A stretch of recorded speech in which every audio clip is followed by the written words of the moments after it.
Check out this sweet beef jerky I got from Snap-on, of all people. It's not too bad. It's not too great either, but whatever. This is great.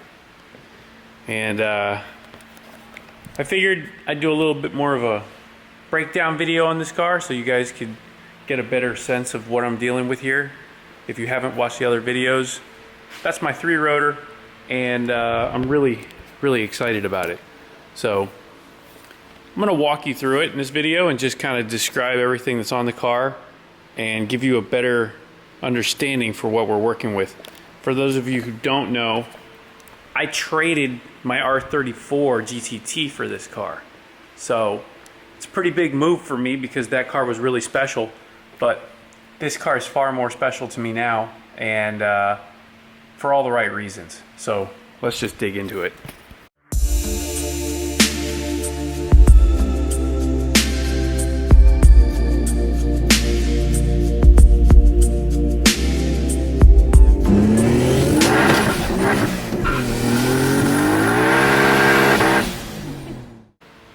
So we'll start with the main feature of this car, and that's the motor. These cars from the factory come with a 2-rotor twin turbo engine, and that's what you see here. This is a completely stock Rx7. That's a 93, this is a 94, so not much different. But the 94 here that we have has its stock motor with everything in it, and you can see there's basically, if you look at the intake manifold, you got 2 runners per rotor. So you got these 2 intake runners and these 2 intake runners. So this is a 2-rotor 13B turbo, twin turbo. 2 turbochargers, obviously boosted engine. So everything's real tight, you can see from the factory. Now, when you do this swap, kind of opens things up. It changes configuration a lot. We got a lot more room over here where the exhaust would be. This one does not have AC, so that's missing from the puzzle, and it doesn't have power steering, so that's missing from there as well. So it frees up a lot of room doing this swap this way.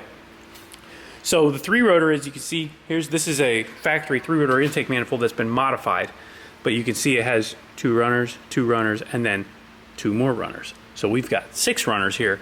That's 2 ports per rotor, and this motor in particular is a little different too, and I'll explain that in a little bit.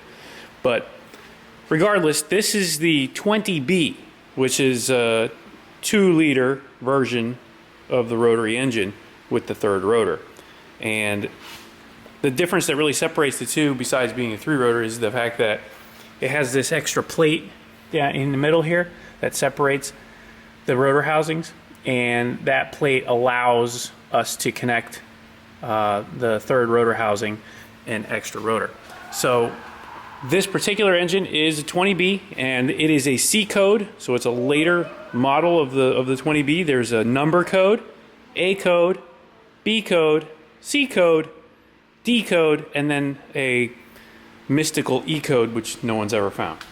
So this one being a C code is a later revision, and those are more sought after because they've fixed some weaknesses in the plates. So this is a more desirable starting point.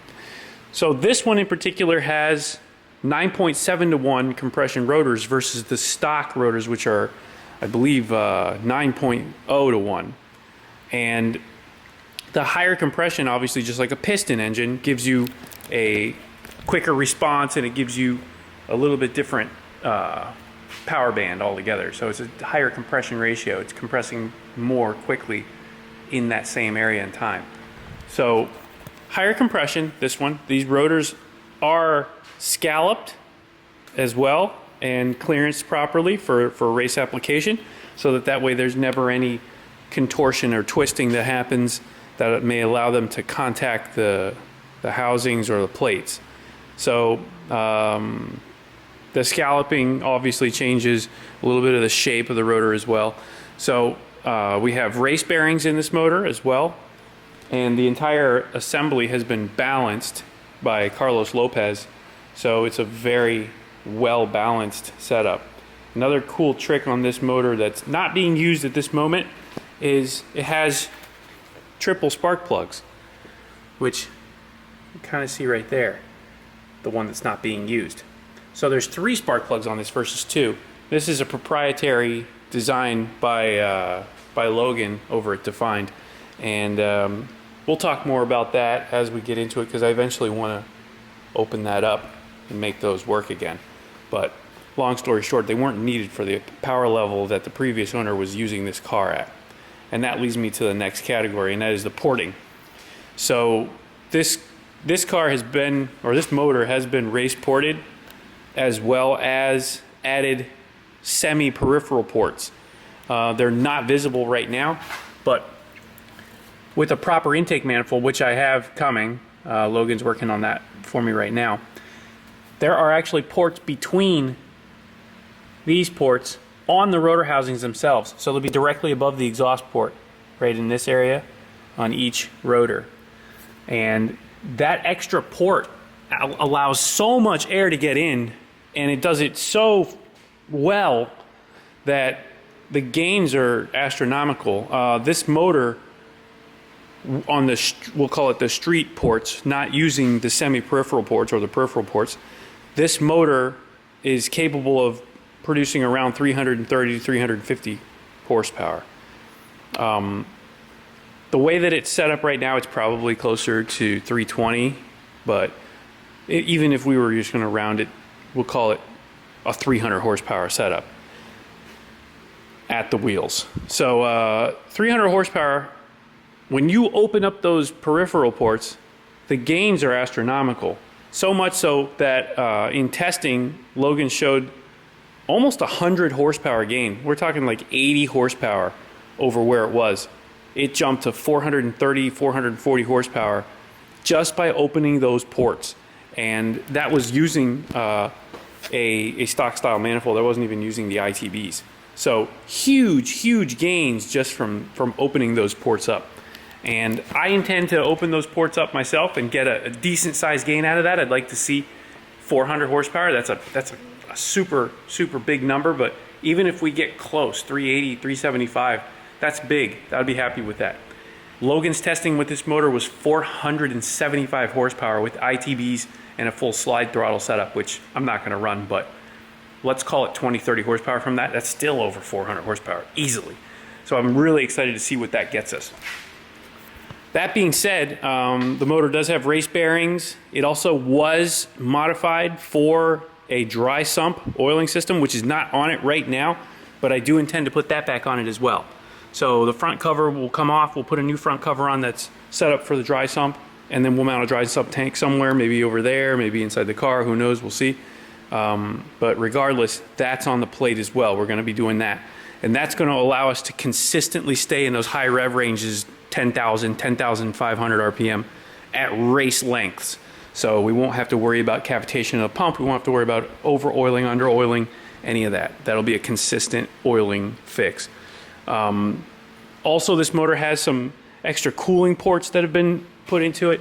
So you can see here's a feed for it here, and they go to each rotor housing, which is really cool.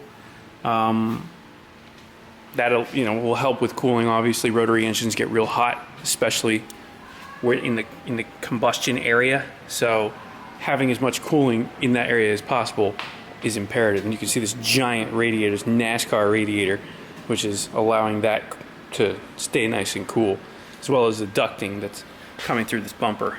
I have a new bumper coming for this as well. So getting away from the motor, which I'm sure I forgot some stuff, there's more to it. Oh, it has ceramic apex seals as well. Forgot, that's a big feature on these cars. So ceramic apex seals, all the good stuff. This motor is well suited for long, heavy track use. Moving on from there, we go to the transmission. So the transmission is typically a 5-speed. Factory car has a 5-speed, as you can see, mounted up right here like that. This one does not. This one is actually using an Rx7 6-speed transmission. So again, Logan at Defined has created an adapter to run the 6-speed. So the 6-speed's in there. The shifter is modified slightly in order to kick it back a notch so that it sits where we are in these bride seats. And it's perfect. Nice distance from from the steering wheel, as you can see. But the 6-speed transmission is imperative to the setup because the 5-speed RX7 transmission is only capable of shifting at a certain RPM. Like when you start to rev this motor over 8,000, 8,500 RPM with the stock transmission, you start to get lockouts. You're not able to shift it. It has to be done slowly. You have to wait for the transmission to catch up because the gear ratios are a little bit far from each other. And it's troublesome when you start to get up. It's clunky when you get up into higher revs. But the RX8, on the other hand, from the factory, revs to 9,500 RPM. It's an over 9,000 revving motor, and the transmission is well suited for that. It's got dual synchros. It's a really, really smooth transmission. So it's a perfect match for this motor, especially wanting to rev so high. And we're not making a ton of torque. Remember, this is an NA application. It's not turbo, so the transmission can handle it. And let me tell you, it shifts like butter. 9,000 RPM, not a problem at all. So that transmission, well suited for this motor, well suited for this car, and that's mated to an RX8 rear end, a differential, as you may have seen in the other video. The RX8 differential is, the one that's in this car is 444 final drive. So the factory is 410 or 411, I can't remember, and that ratio on the stock car is okay for the stock motor with the stock transmission, blah, blah, blah. But with this motor, again, revving so high, it even makes this transmission have a deeper first gear, which is already pretty deep. And it makes the first gear actually really usable at redline. So now first gear at, 11,000 RPM isn't going to be 50 miles an hour. It's going to be 40 miles an hour. So that's a huge plus, again, that allows this high revving, high strung NA 20B to operate properly. So getting away from the drivetrain, we're going to get into suspension. Suspension on this car is T&N Trackmasters, which is a really high-end T&N suspension. So really nice. I just hit my head on the hood. Ow. And the suspension is really nice. It's really tight, and it shows on the track. When you start to lean on this suspension, it holds. It's a nice compliant ride. When you go over bumps, it absorbs almost anything you throw at it, no problem at all. And really happy with that, and that's all the way around. Also running some sway bars, nothing crazy. It doesn't really need much for sway bars, honestly. And suspension wise, that's pretty much it. It has some adjustable arms in the back, some adjustable toe arms in the back, and we'll go to brakes from there. So the brakes are a real good feature, real highlight of the car. These are Brembos, but they're not just regular Brembos. These are monoblock X9 Brembos, which are a Nextel Cup series brake. These brakes came off of race cars, and you can get these in like a surplus from the race teams, and apparently the previous owner did, and these stop like you wouldn't believe. They are controlled by Alcon floating master cylinders, which you can see over here. Dual masters, so you have a front and a rear. That's adjustable. The bias is adjustable there. And so these Alcon masters are floating. You can see they're not static. So that allows for any kind of little movements in the system to be absorbed.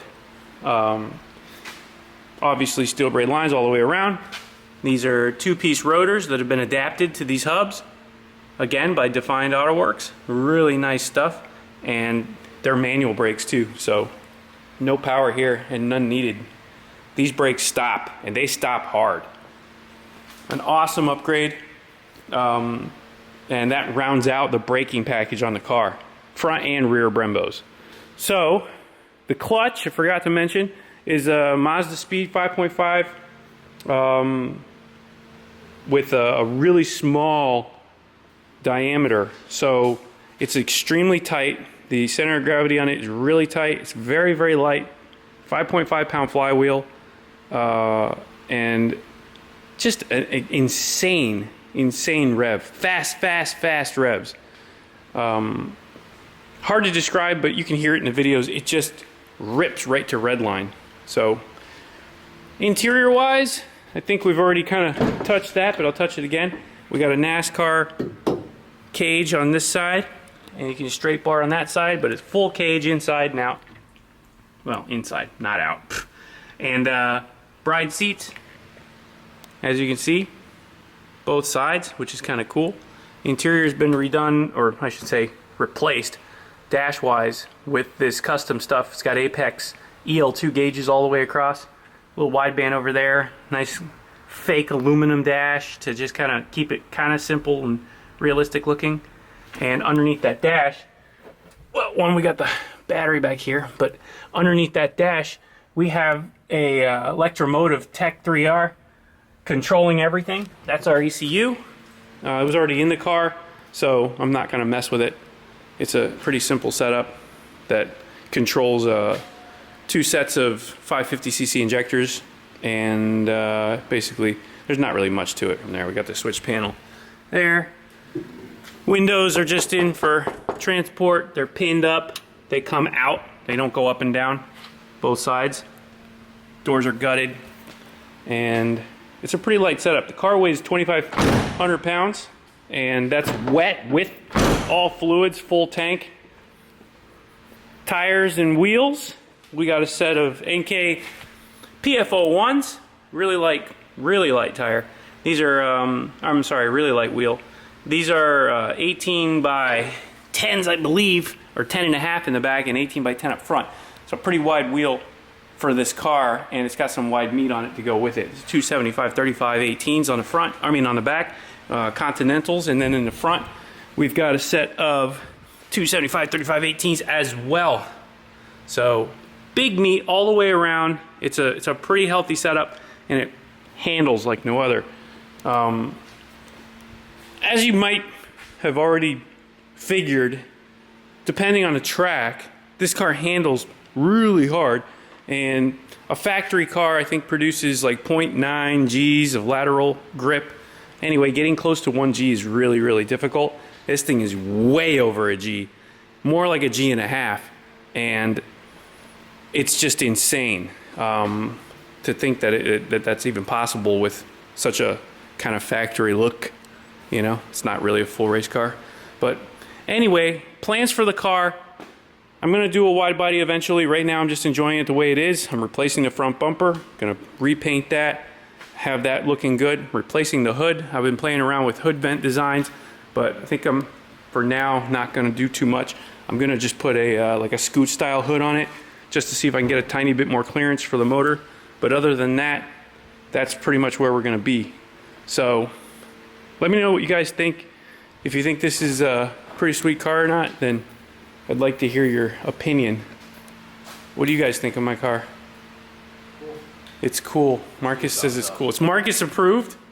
Did you get your stitches out? Mm-hmm. Good for you, man. That's why it looks like crap. Ah, well, it's better than bleeding all over the place. I guess. So anyway, if you like the car, let me know. Give me a thumbs up. Let me know what you think we should do with it, and stay tuned for more updates.